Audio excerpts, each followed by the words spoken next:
Before we kick off the show, if you're a fan of History Hack, please do what you can to support the show. We completely get that not everyone is able or willing to dig into their pockets. Times are hard, but by dropping a like, subscribing on Twitter and YouTube, and importantly, leaving a review wherever you get your podcasts, you can help the programme grow and reach more people. If you're interested in becoming a supporter, go to patreon.com/historyhack, where you'll find perks from secret Facebook groups to early release material. If you just want to leave us a one-off tip, go to ko-fi.com/historyhack. The links are in the description. And whatever form your kind support takes, know that we are massively grateful. Enjoy the show.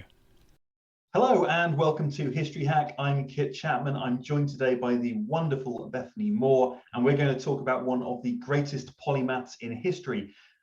Beth, who is our guest today? Well, hi Kit, it's nice to be with you. I was just thinking we've never actually done one of these together, have we? No, this is our first pairing, yeah. It is, which is a shame because I think we have a great time, don't we? So our guest today is Rose Sgueglia. Yeah. Rose is a writer, journalist and marketing consultant based in Cardiff. Her work has been published in a number of publications, including GQ, La Repubblica, Yahoo and WI Life, which is the magazine for the Women's Institute. And she's here today to talk to us about her book, The Real Leonardo da Vinci. So Rose, thank you. Welcome to History Hack. Thank you so much for having me, guys. That's great. Thank you. Wonderful.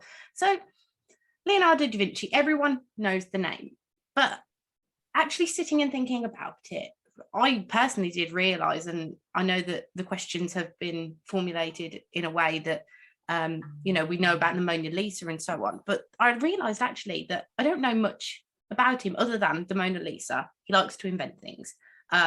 He has a turtle named after him, which Kit likes. Yeah. Kit's got a turtle as well. But I really think that that's going to be it for not just myself, but for a lot of our listeners as well. So let's, give him the full breakdown, start right at the beginning. Where did he come from and what do we know about his early years? Yeah. So what we know about his early years, he basically grew up in a little place called Vinci, but he was actually born in Anciano, which was quite close to this Vinci city in Tuscany. He was a very interesting, inquisitive child, very smart, and was raised by the paternal side of the family, mostly because Leonardo da Vinci was born out of wedlock. So his mom and his dad were not together. His dad was from a very wealthy family in Italy. He had a great, excellent legal career, and his mom was a servant. So he was raised by his paternal side because his mom went and married again and went to have other children. And we need to understand that this really had some kind of effect on Leonardo. It really, really had influenced and impacted his life. He grew really close to his grandfather and his uncle. He was not very close to his dad, mostly because he kind of resented him a little bit. But he grew up in Vinci, and I think that's what really, really shaped him in so many ways. You need to have this kind of like this image of Vinci and Tuscany, so much greens, so much to discover for a young child. You really kind of like sort of like made sure that to have an impact on his mind, his inquisitive mind. So he just loved to explore, to discover, and that was really important to him. So that's how he was raised in nature, looking at things, trying to find out a bit more about things, how they worked, and that's how it started really. And he was born in the middle of the 15th century, wasn't he? Yeah, so about more than 500 years ago. So yeah, quite a long time ago. So when you mentioned that he's into everything, and obviously he is undoubtedly a genius. He did a whole host of different things, wore a lot of different hats. What was his first passion? What did he initially start doing? So I would definitely say that his first heart was explorer. He wanted to explore the truth. He wanted to have a look at the world and find out more about it. So I would definitely say that that was the first heart for him. A very second close was painter, obviously. He started as a painter. By the time that he was about 12, his father realized that he had to do something about him. He could not be left on his own. He had to have some sort of occupation, a job. And it was evident that Leonardo was quite good at painting, incredibly good. He never received any sort of education about it, but he kind of like, he was extremely, extremely talented. So there was this workshop in Florence, there's a great master called Verrocchio. And Verrocchio was so taken by Leonardo's work that he decided to have him on board. And essentially that meant that Leonardo became an apprentice with Verrocchio, and he started his career. So he was, food and accommodation was provided. He was not going to be paid, but he was just going to stay there and learn this job, this new kind of like painting job. It was great for so many ways. It was sort of like love at first sight between the two, Verrocchio, his master, and Leonardo. But at the same time, unfortunately, Verrocchio was not as good as Leonardo when it came to painting. And he made a mistake. Well, it was not a mistake. It was common practice for masters to ask their students to contribute to their painting. And he made the mistake of asking Leonardo to add an angel to his painting, the Baptism of Christ, a big, huge, amazing painting. But Leonardo's angel was so good, so perfect that apparently Verrocchio never picked up a brush again. So he was so upset about Leonardo's talent that he never painted again. It was one of those literal, I'm going to end this man's career moments then. Pretty much, yeah. I mean, it was not something that he wanted to do, obviously, but, Leonardo was a child. He was in his how old was Leonardo? He was about a teenager. So he was really good. And that was intense, especially for Verrocchio. But obviously, we will never know whether that's true or not. It's legend says that he never picked up a brush again. So it's a very strange education though, because in the Renaissance, we obviously see sort of, Raphael famously had all these sort of students and things like that. Typically, it was an apprenticeship kind of relationship to become a painter. Him coming in essentially with no training whatsoever and just a natural gift. Well, he couldn't really have any kind of training anyway, because obviously, the fact that he was born out of wedlock, he was never going to become a notary like his dad. He was never going to embrace a legal career. He could never do that because it was not part of his family officially. So he had to find a profession, and he was extremely talented. He liked to have a look at the world, explore the world, kind of understand a bit more in a way that in a very scientific way rather than creative. And he was also extremely gifted. So, obviously, that's the start of his painting career, and that is what we most know him for. Yeah. You've obviously just given us a description there about how that starts to come about. And as you say, really from a very young age, it's more than just about the Mona Lisa, isn't it? It's more than just that iconic painting. There's far more to his repertoire, isn't there? Absolutely. There are so many famous paintings, but obviously there are most of them are unfinished, and we will never find out a bit more about them because they're in sketches forms, in his diaries, in his journals. But absolutely, there are so many, The Lady with Ermine, or The Last Supper, which is just as iconic as the Mona Lisa, and so many portraits as well. he loved, like, his favorite hobby was to follow people in the street, and if they had something strange, something weird about their attitude, or even like, their facial expression, he would just follow them in the street and, take a sketch and he was really interested in people. He was really interested in how human they were. And for example, like, we have one of his very first paintings. I think it was like the Annunciation with the Virgin Mary. It was so human, despite, we have this iconic figures, the Virgin Mary and the Angel Gabriel.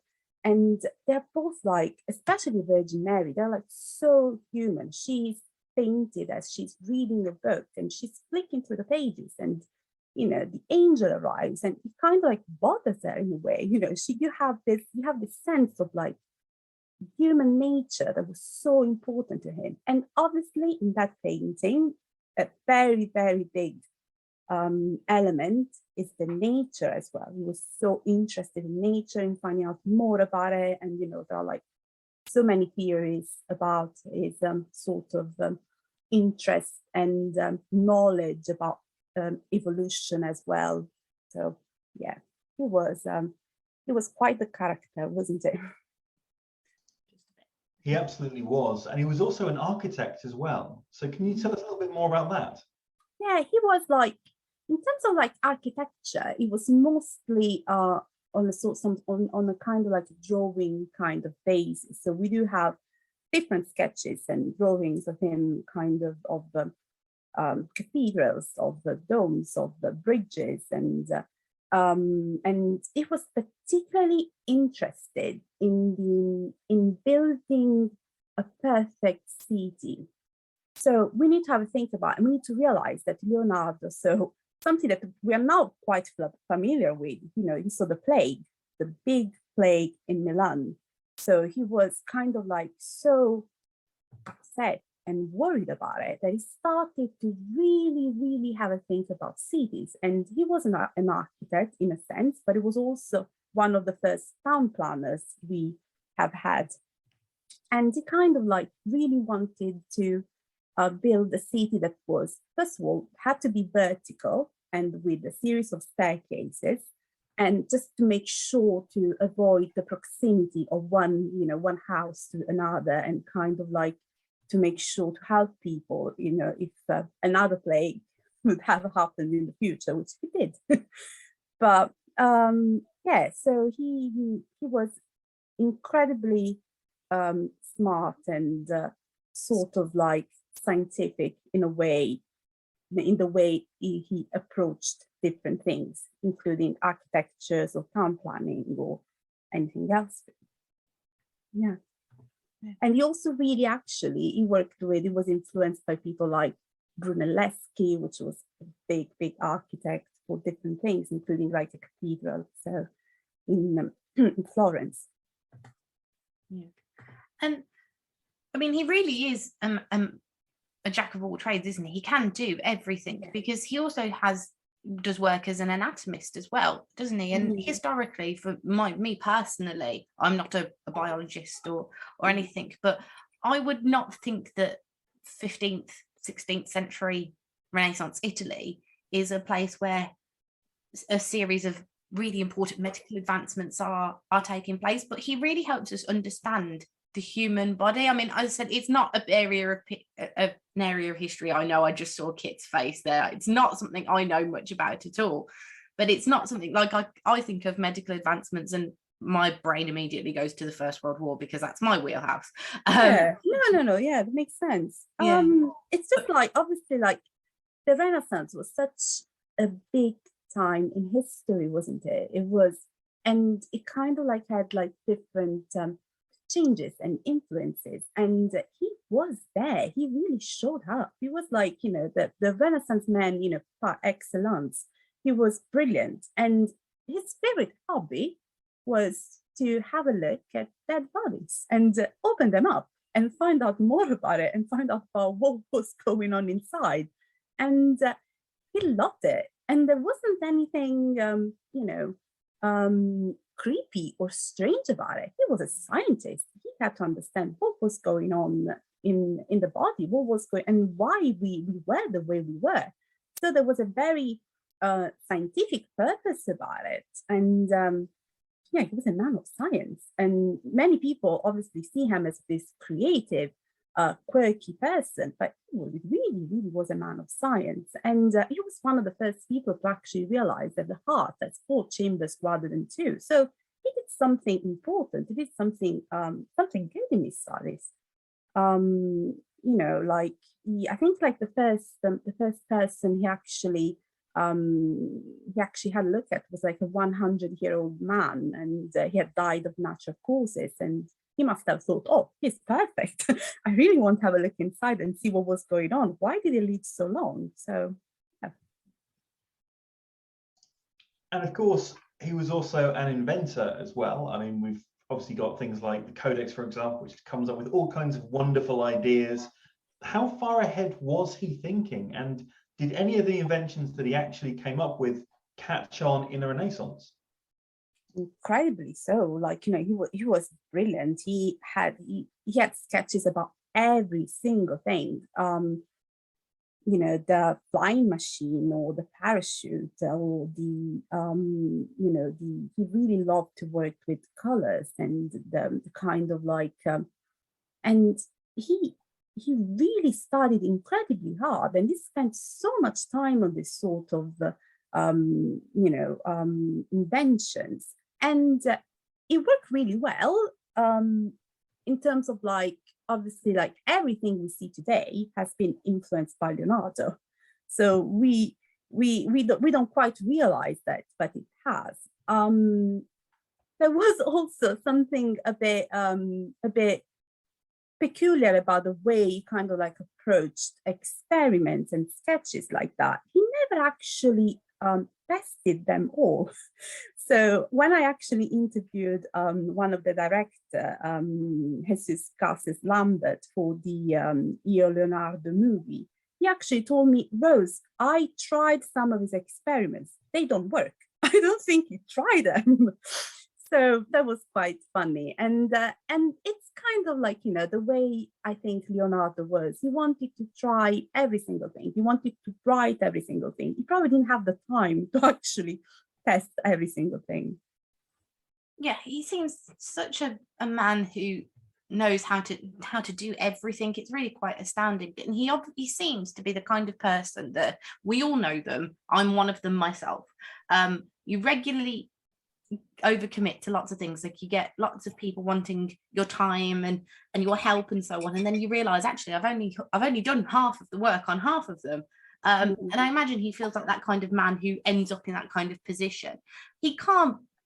Does he finish everything he started? Is there anything that he quite famously has to abandon, or that we still have today? I know, as you said, some of his drawings and his paintings that are half finished. Yeah, I like to think that he was the first freelancer. So he was like, he was kind of like, he loved to overcommit. I am the same. I know many people, you know, was very, very creative and very active in that sense. Yeah, like there are several, like, you know, most, like I would probably say 80% of his works is half finished. I do have some interesting examples. One is, well, I really like these examples.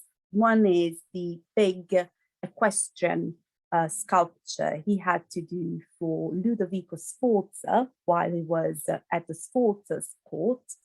And he never actually started that, despite different sketches and different testing, and the fact that he created a sample of the sculpture in wood. So it was there, but he never actually started the bronze sculpture. And this is very important because this was the cause of extensive mockery from his arch nemesis, Michelangelo.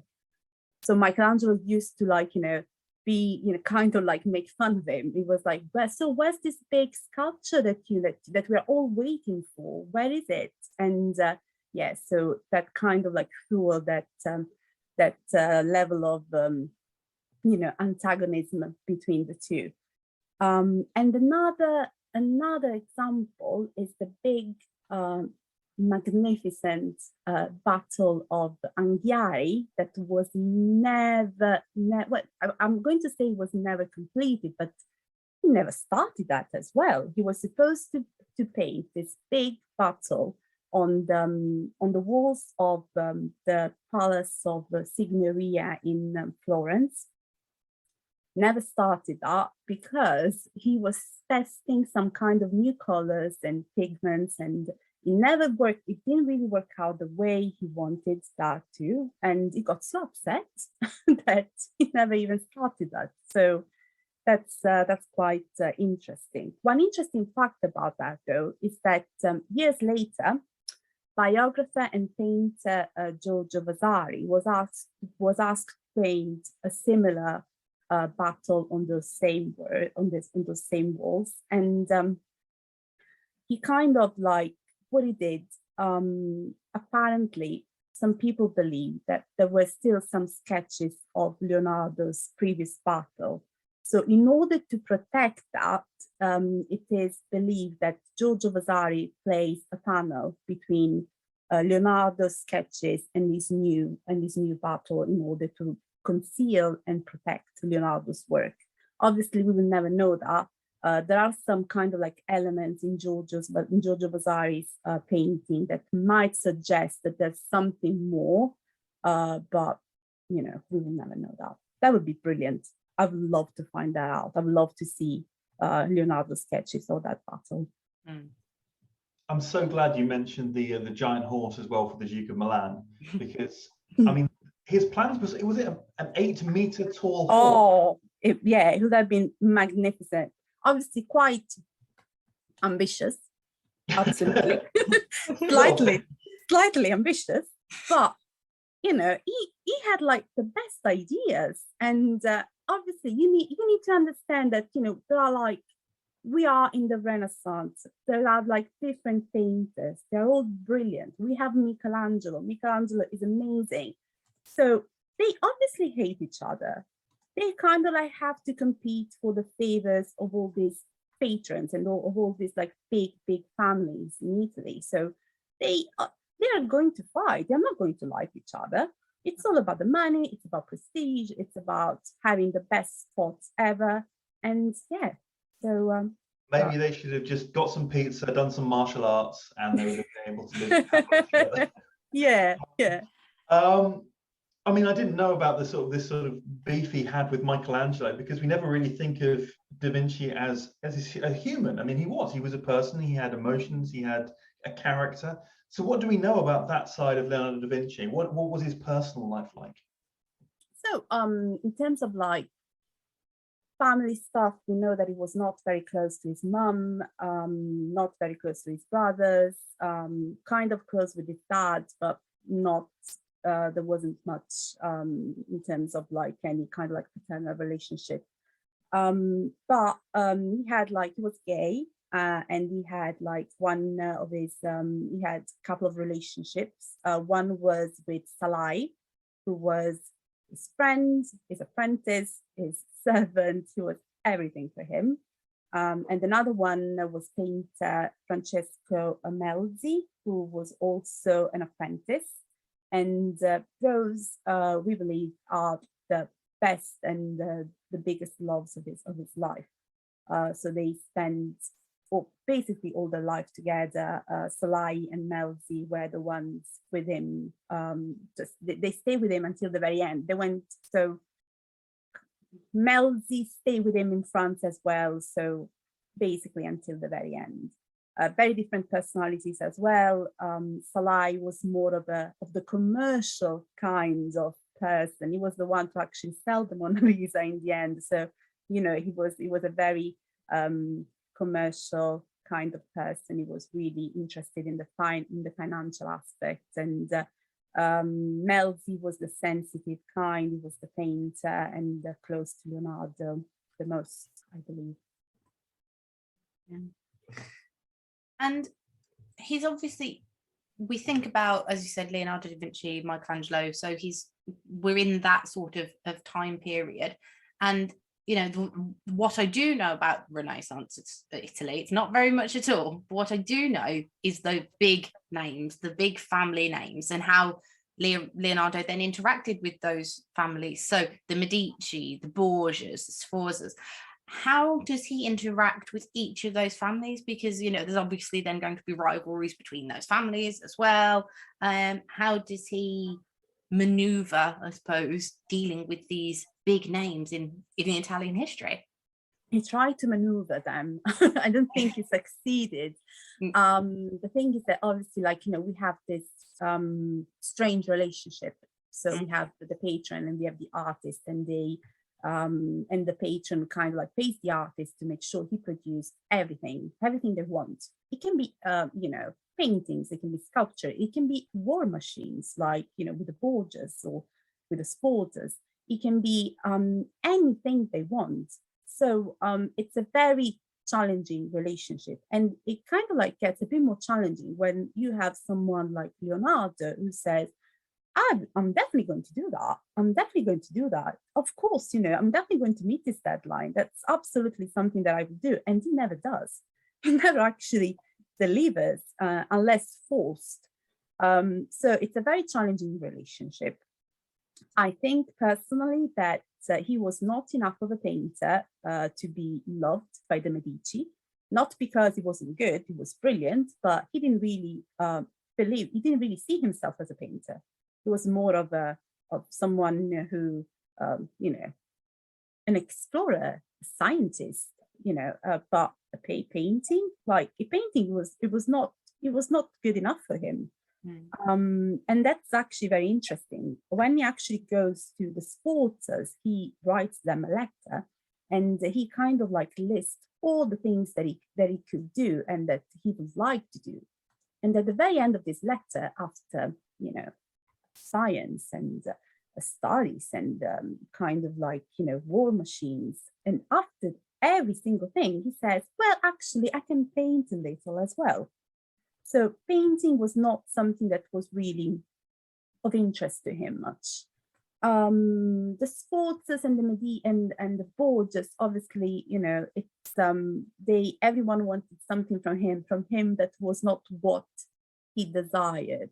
He was not a war man. He was not very happy to be with the Borgias in the end. He could not really give his contribution to build war machines, and just after witnessing what they did to the human race and to human beings, he was someone who was really interested in humans. He was someone who never, like, you know, he was a vegetarian. He was like he was a very kind soul. He would never he didn't like that part one bit.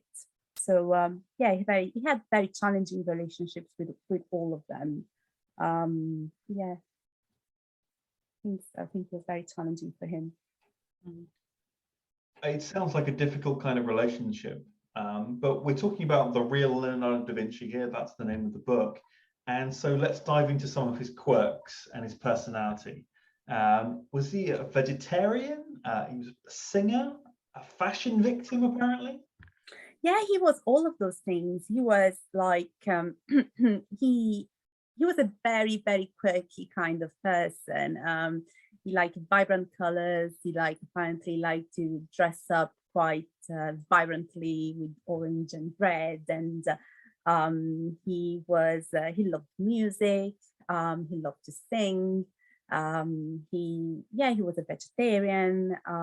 At the same time, he was a very, very creative person. He was very kind of like it was not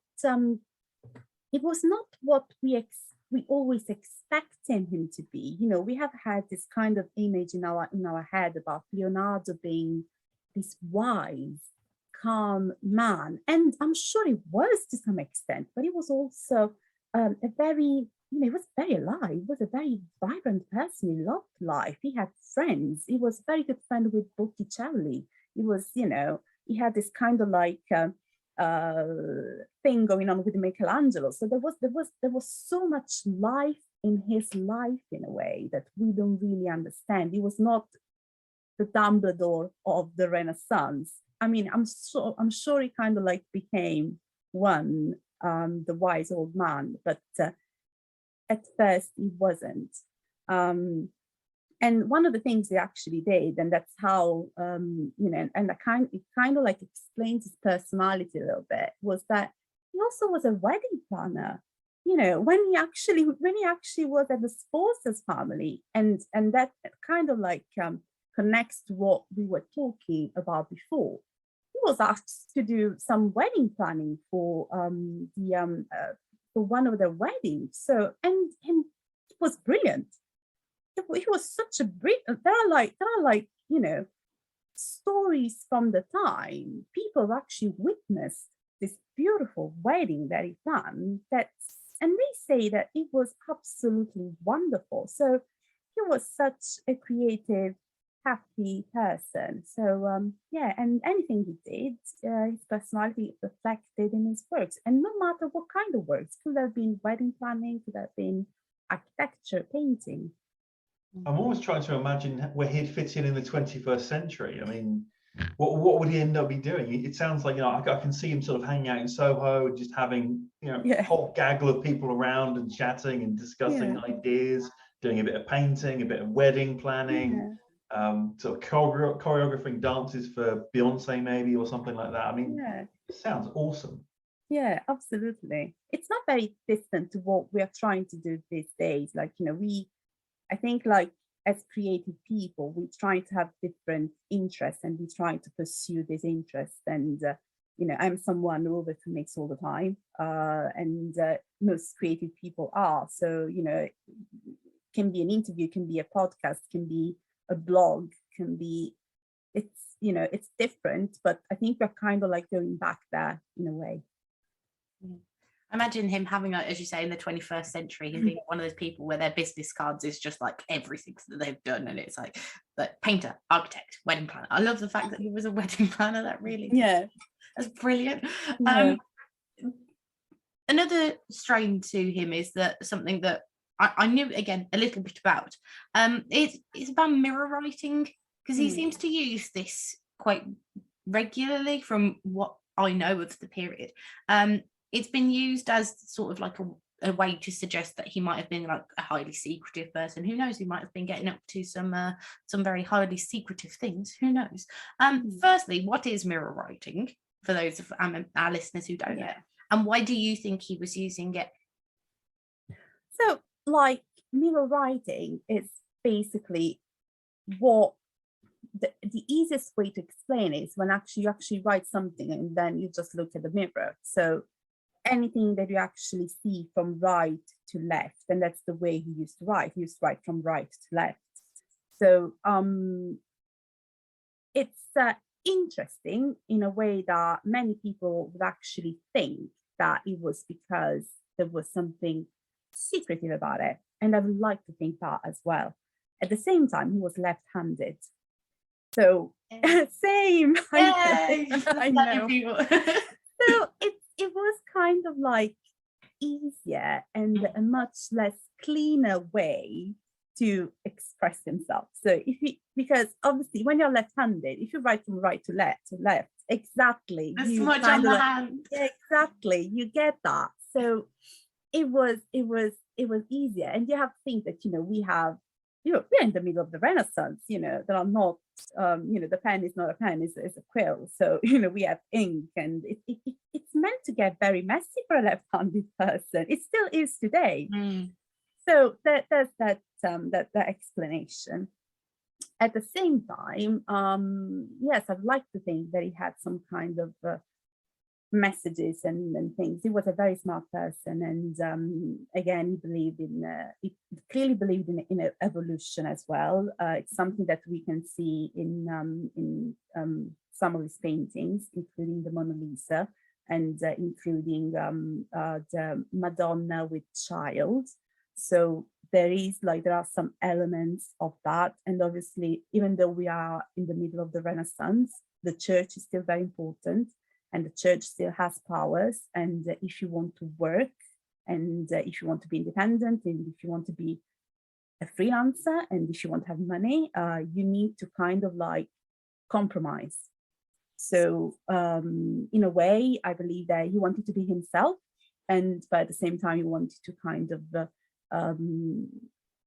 still have a personality, and still make sure that his ideas found the right platforms. And Miller right, it could have been an explanation for that, trying to write something and to make sure that basically just be a bit secretive about his ideas. Well, keeping on with the secretive theme, so one thing that you have in the book, and we can't give too much away here, as there are two interviews, one with Silvano Vicenti and one with Jesus Garces Lambert. What were they talking about Da Vinci, and what do they go into without giving too much away? Yeah. Okay. So Silvano is a brilliant researcher, and we basically mostly talk about Mona Lisa, or Lisa del Giocondo, who was the woman whose portrait was taken by Leonardo.